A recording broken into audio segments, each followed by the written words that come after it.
Hey, it's Jeff Zito. Thank you once again for checking out another episode of the Celebrity Jobber Podcast. Streaming on Apple Podcasts, Spotify, iHeart, wherever you listen to podcasts, we're on all of them. So please subscribe. Hit that subscribe button. Would love a 5-star rating. Please leave a review. You can go past guests and episodes and check them all out online at celebrityjobber.com.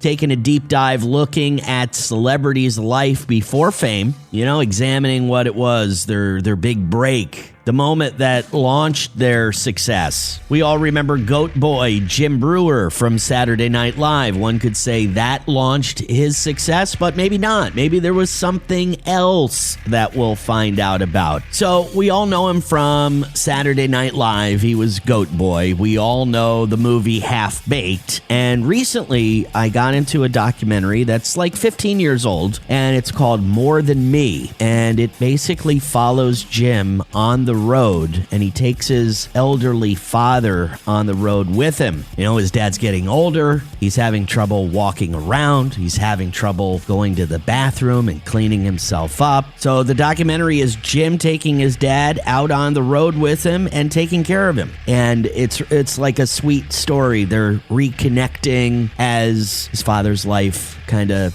comes to an end. And I definitely think a lot of people should check that documentary out. It's excellent. JimBreuer.com for all of his comedy dates. Coming to Fort Myers, Barber B. Men in about a week. You can go to JimBreuer, BREUER.com for more details and other tour dates. And his YouTube channel, which is Jim Breuer's Bruniverse. That's his YouTube channel. He does a live stream every Tuesday. He's a very deep thinker these days and very motivational. And he's got a lot to say, and I can't wait to talk to him. Because you know something? He was my very first interview ever. From Saturday Night Live and Half Baked, comedian Jim Breuer is my guest this week on Celebrity Jobber. The Celebrity Jobber Podcast with Jeff Zito. If you like what you hear, please subscribe, give a 5-star rating, and leave a review. Check out all our past episodes on Apple Podcasts, Spotify, or wherever you pod. What if these celebrities weren't famous? What would they have become? What was their first job? We're about to find out.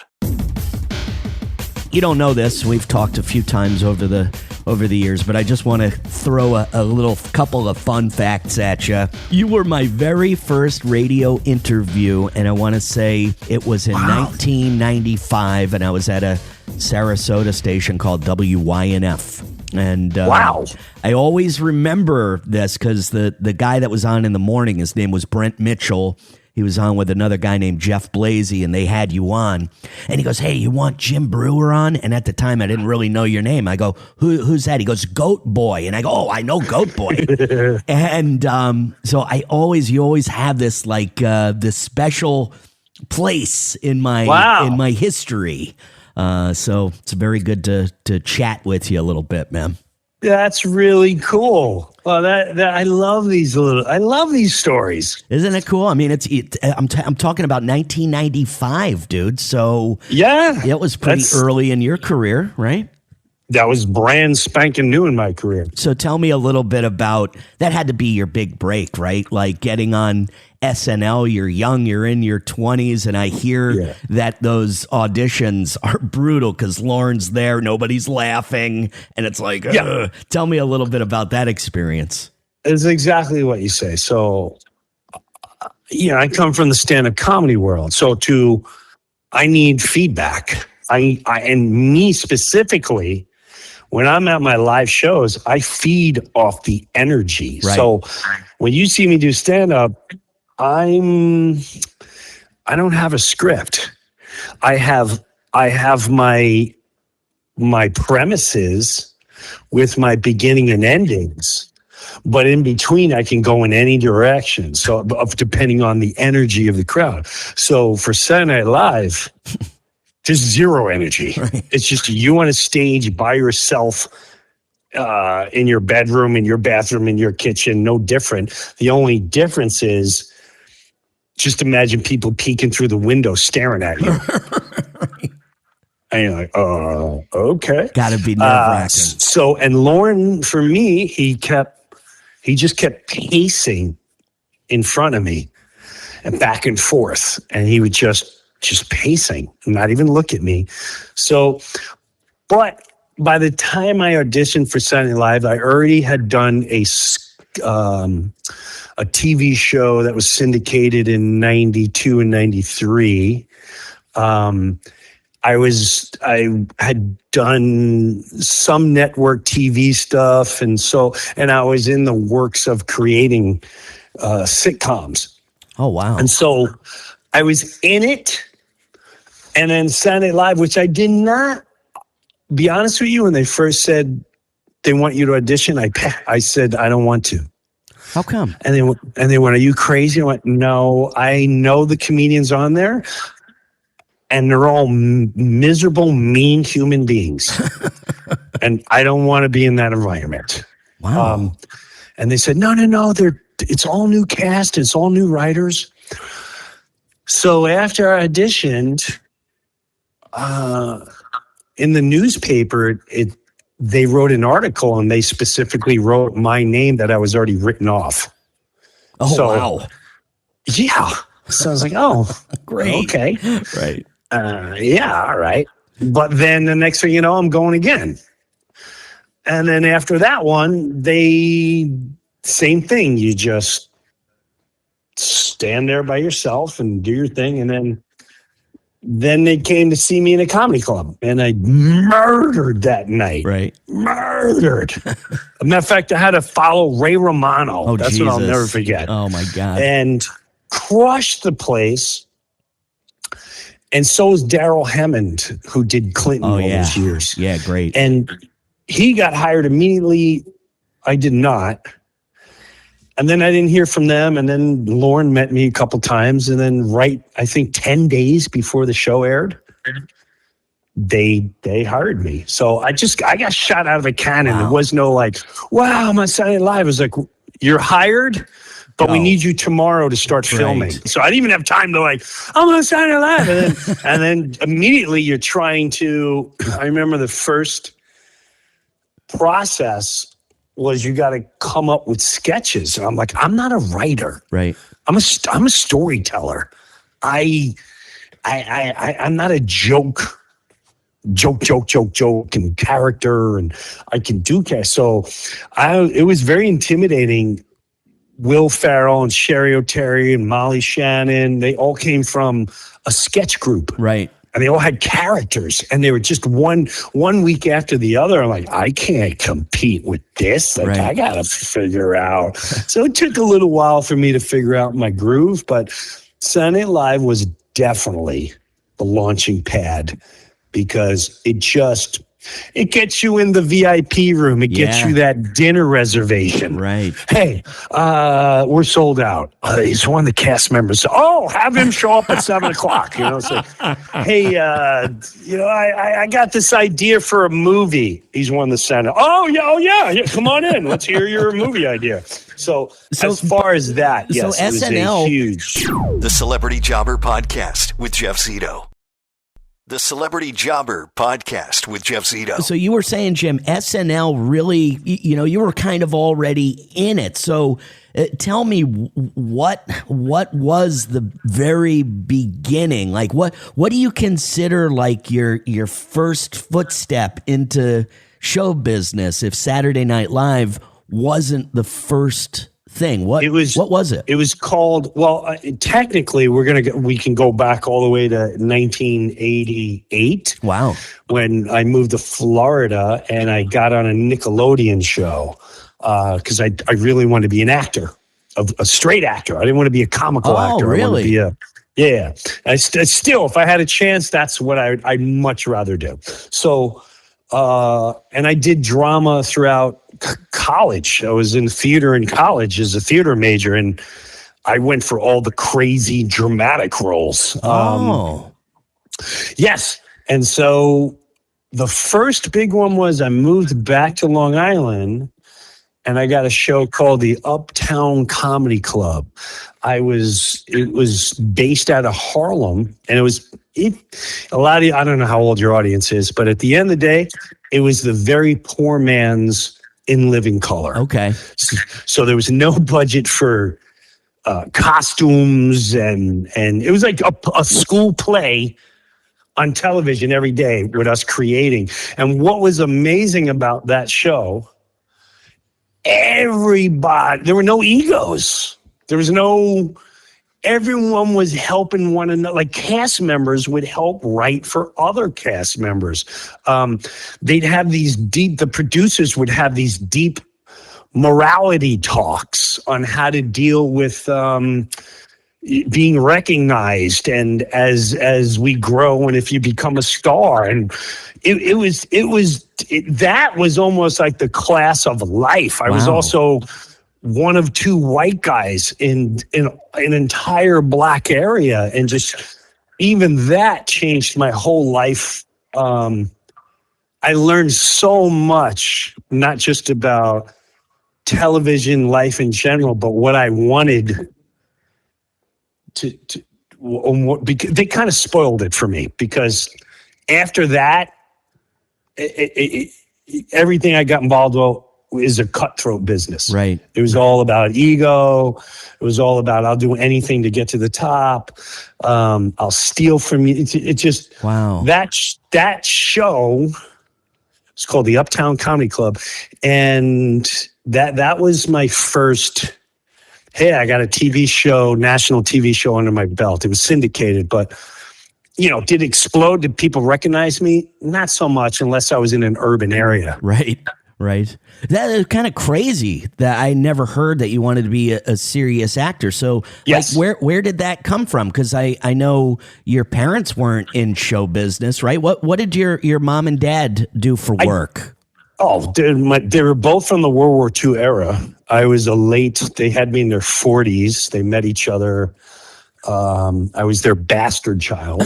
So my dad was bartender, janitor, sanitation. We were extremely blue collar, and my mom worked at Pan American Airlines at JFK. Okay. So, and we lived near the airport.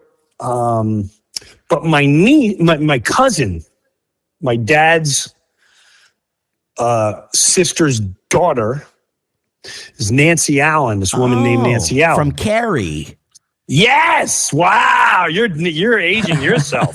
So Nancy's my first cousin, and then she did the RoboCops and Carrie, and she was also up for Dressed to Kill, and she was also up for Scarface because for a short while she was married to Brian De Palma. Wow! So that may have been my first seed. Okay, but the real first one came in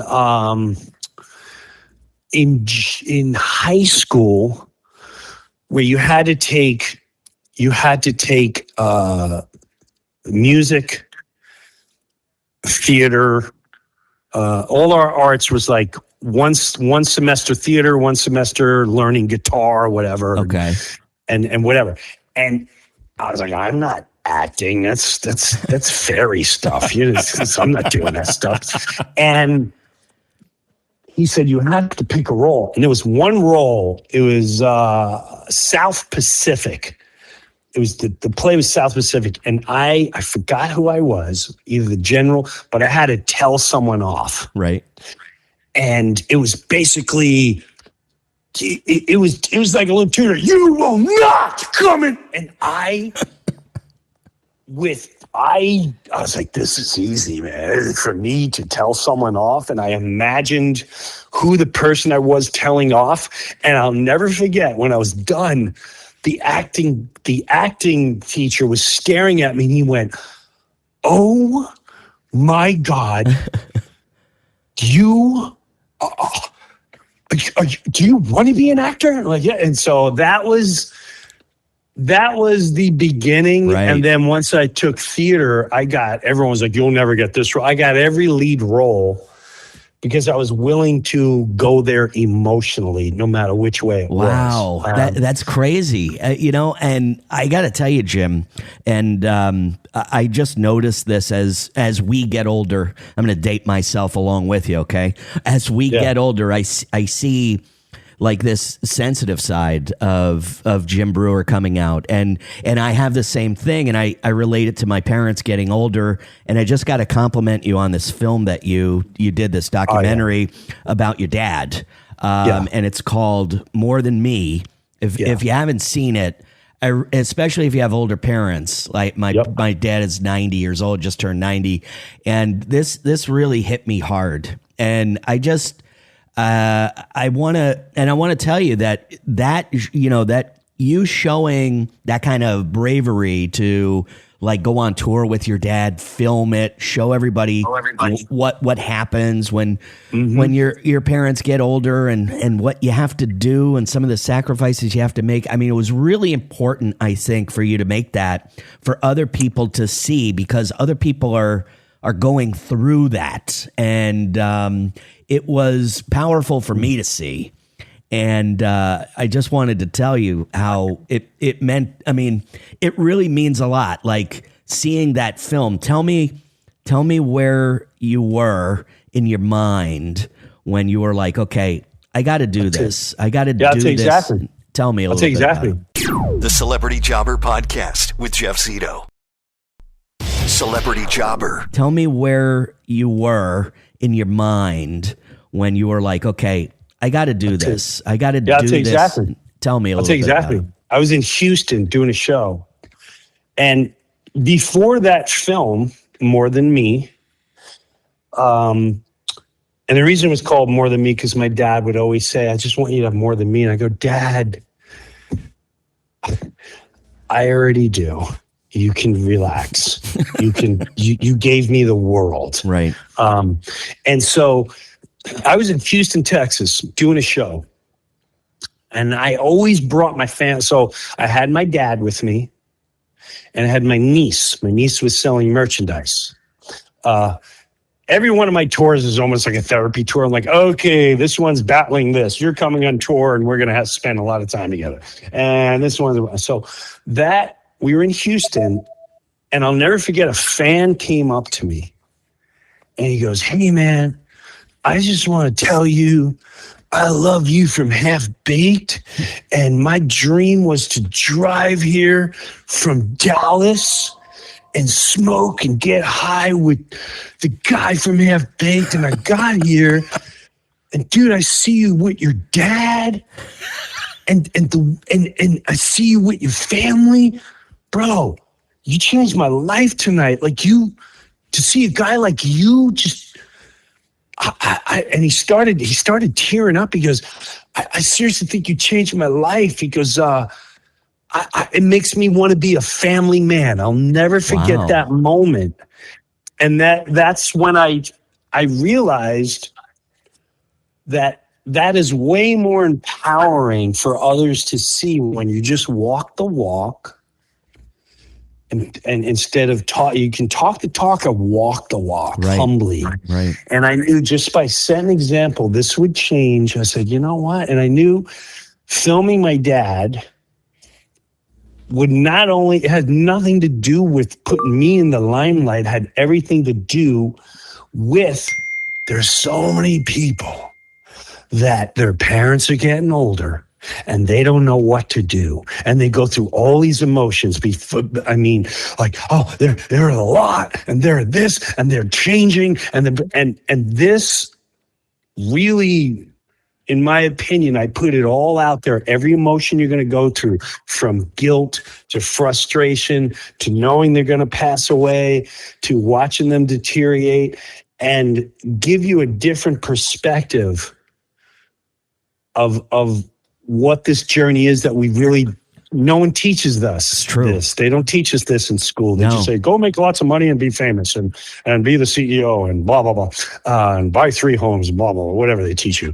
And so this, I knew, was going to help humanity. I'm in the business. Nothing satisfies me more than putting out things that helps humanity.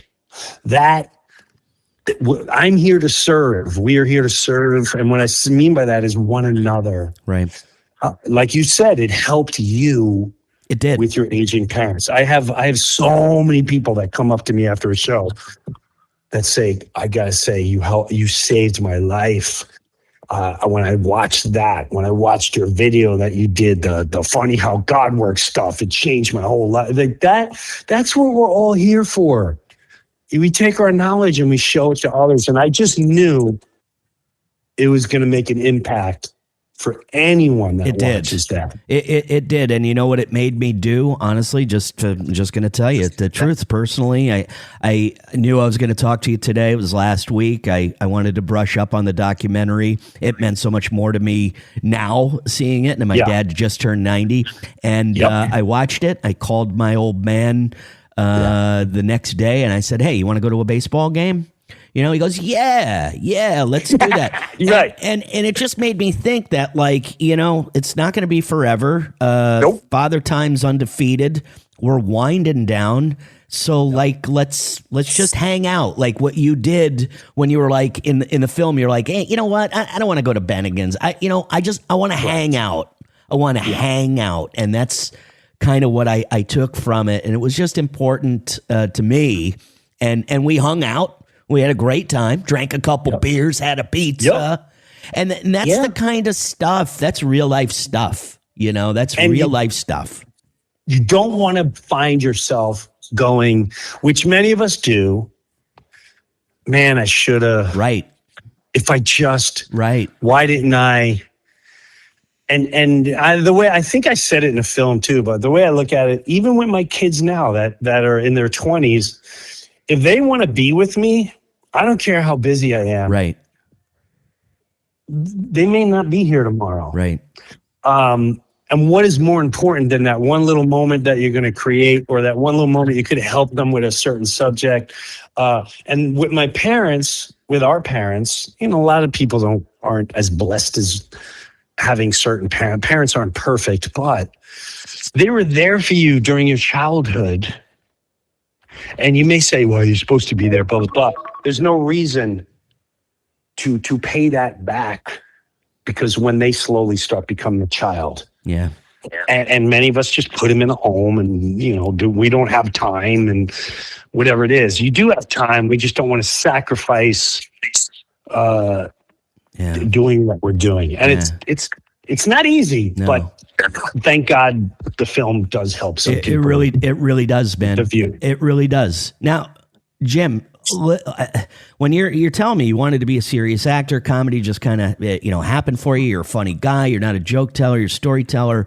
But in the beginning, were you thinking, Dad was blue collar guy? So in the beginning, are you thinking to yourself, this is just a dream, but no, I'm going to back up. I'm going to have a backup. No. You had no backup. No. Zero. I knew the minute I knew, first of all, I'll be blatantly honest. There's no way I could have worked as hard as my parents. No way.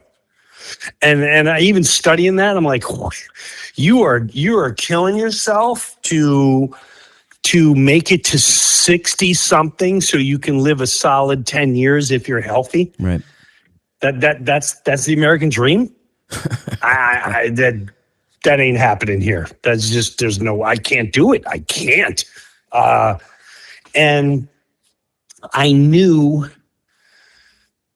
and I did, and I wanted to take care. I knew by the time I was 16, this is it. It's game time. That's and crazy. I am going in this world. And my mom, she's like, you got to fall back up. No, there's no falling back. Whatever your passion is, you go 100%. We've been taught, well, you need finances and you need a pension and you need your health insurance. That will all fall in place if you're truly following your passion. Because if your passion is a certain thing, to change the world, to heal people, to whatever it is, you'll get it. Yeah. You'll get it.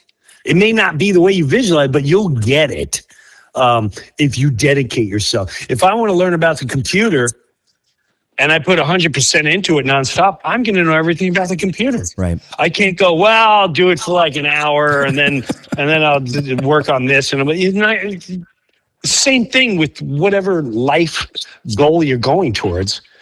Well, I do want to do this, but in case you already just failed yourself. Right.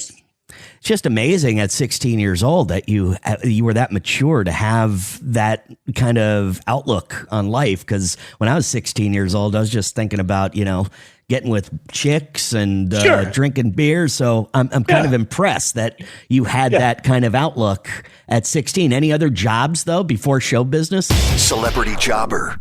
The Celebrity Jobber Podcast with Jeff Zito. Any other jobs, though, before show business? Like, tell me about your very first job. No, tell me about some of those jobs. Yeah, I was delivering produce for most likely gangsters that I didn't even know they were gangsters.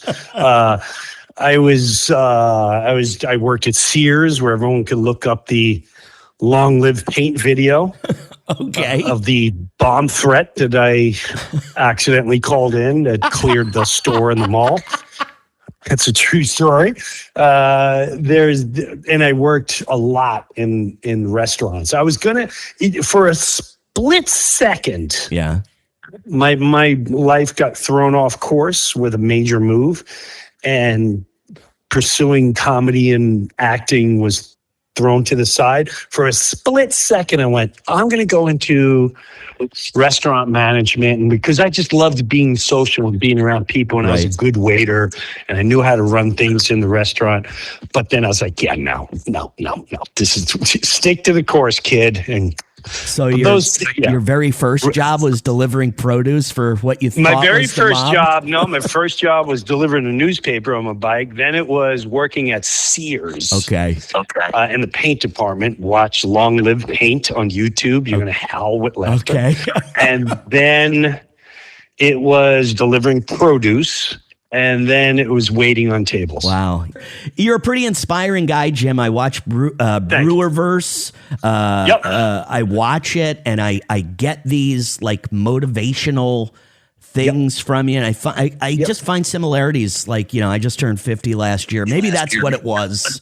I turned 50, and then all of a sudden you start looking at life through a different lens. And you really, I know we got to talk about the show because, we got into some really deep stuff today. And I want to tell you, Jim Breuer doesn't go on stage talking about the terrible things in life. He's the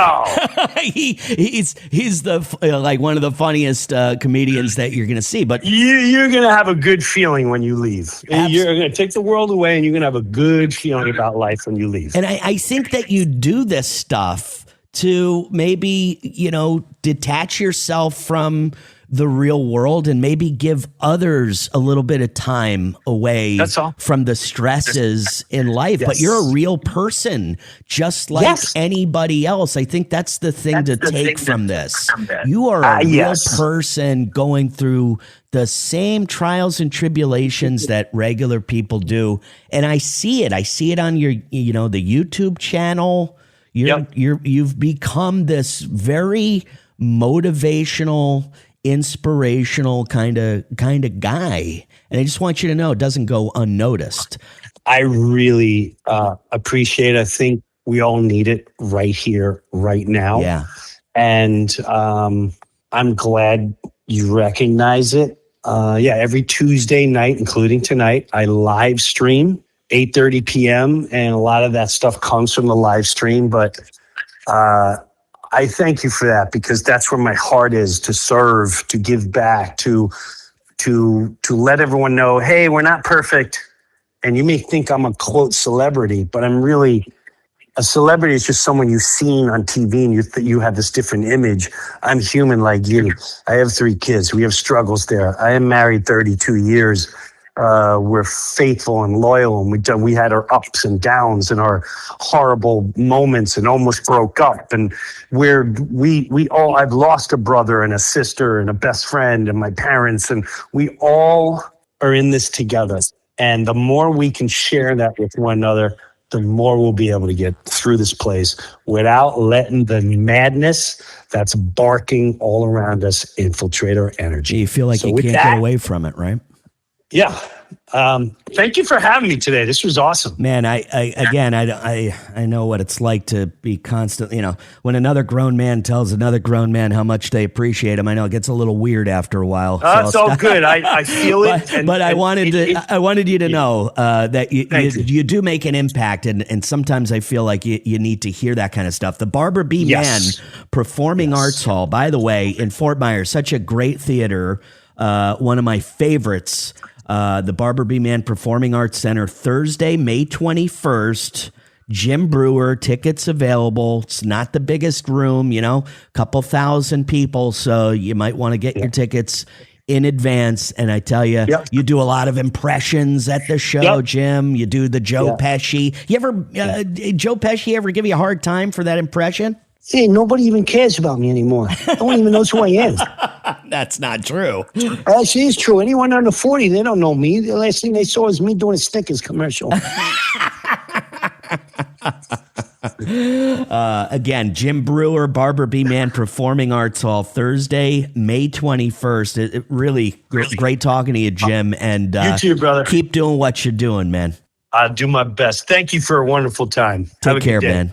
Bye-bye now. Bye. Inspirational, I'd say so. And you kind of see how people change as they get older, and they kind of go through life and experience some of the real life things that you go through. His father was a little bit older, had Jim when he was a little bit older in life, and, he took him out on tour. It's a really great documentary, More Than Me. You need to check it out, especially if you got older parents. And it's a great story of a guy who, is getting near the end with his parents. And I think he reconnects with his dad, becomes pals with his dad again. And it's a really nice story. I hope you see it. This guy is, is hilarious, from Saturday Night Live, which he really doesn't consider his big break. He says there was a show that was syndicated. It was called the Uptown Comedy Club. And I was just looking at some clips of that on YouTube. This was like a syndicated show nationwide, not a lot of markets, but they were in Detroit. They were San Diego, New York City, like maybe, 15 different markets across the United States in the early 90s. And he kind of says that was his real introduction to stardom. Also had comedians Tracy Morgan and Aries Spears. It was like a real thing, which I had no idea about. He talked about his very first jobs delivering fruit for the mob, he's guessing.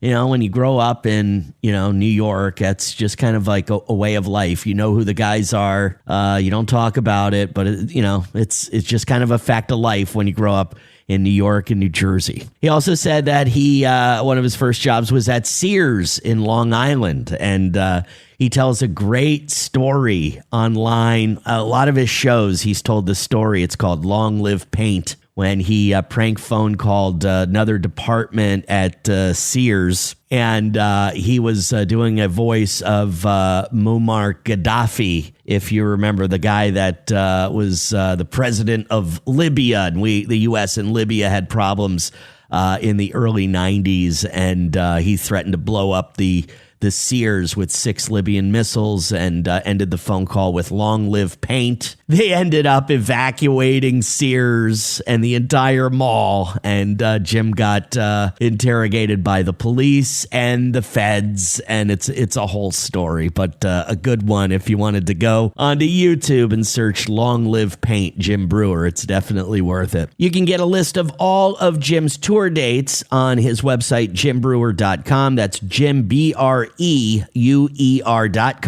And also check out Jim's YouTube channel, which is Jim Brewer's Bruniverse. He live streams every Tuesday. He's very inspirational. Really, really cool guy. And extremely funny. I got kind of deep with him today about personal stuff, but the guy is very funny on stage, and was my very first radio interview, back in 1995. It's pretty crazy. More than 30 years ago. He said he almost went into the restaurant management game. He said he liked people. He was a pretty good waiter. His mom kind of said, you got to fall back on something. But Jim's message was, if you're passionate about something, and I found it incredibly mature of him at 16 years old to be like, this is what I want to do. I want to be an actor. He wanted to be a dramatic actor. That's what he wanted to do.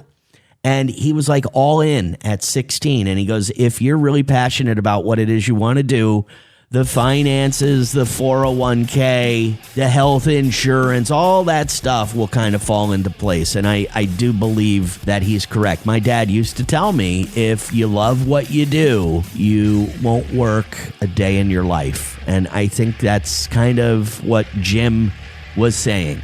Well, that'll do it for another episode of the Celebrity Jobber Podcast, streaming on Apple Podcasts, Spotify, iHeart, wherever you listen to podcasts. We're streaming on all of them. So please subscribe. Would love a 5-star rating. If you could please leave a review. You can go back, check out past guests and episodes online at celebrityjobber.com.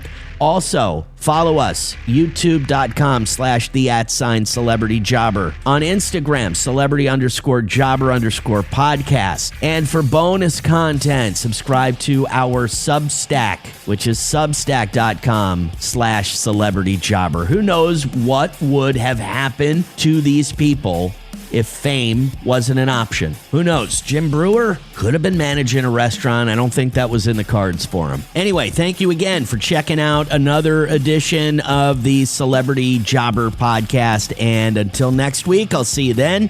I'm Jeff Zito.